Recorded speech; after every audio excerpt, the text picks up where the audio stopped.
প্রিয় শিক্ষার্থী বন্ধুরা, আসসালামু আলাইকুম। রিডিং অ্যান্ড স্পেলিং কোর্সের 50তম ক্লাসে আপনাদের সকলকে স্বাগত জানাচ্ছি। আমি মোহাম্মদ সুলানা।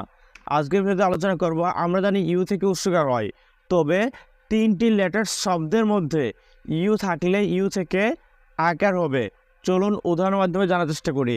তার আগে ছোট্ট একটি রিকোয়েস্ট, যারা এখনও সেলবারি ইউটিউব চ্যানেল সাবস্ক্রাইব করেনি তারা এখনই সাবস্ক্রাইব করে থাকা বেল আইকনটি প্রেস করে দিন, যাতে করে আমাদের পরবর্তী সকল ভিডিও নোটিফিকেশন সবার আগে আপনি পেয়ে যান। ভিডিওটি ভালো লাইক ও কমেন্ট করতে ভুলবেন না।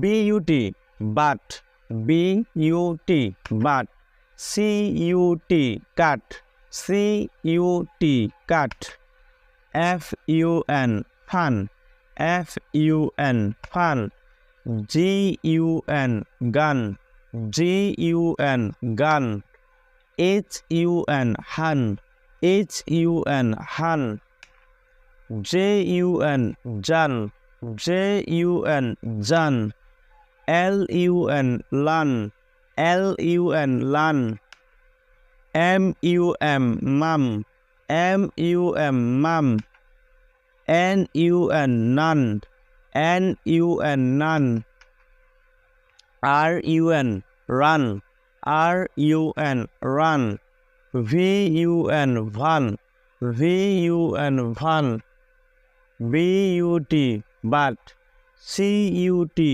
কাট, এফইউএন ফান, জিইউএন গান, এইচইউএন হান, জেইউএন জান, এলইউএন লান, এমইউএম মাম, এনইউএন নান, আরইউএন রান, ভিইউএন ভান।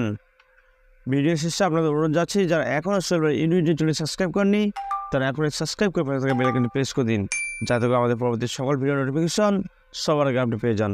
আসসালামু আলাইকুম।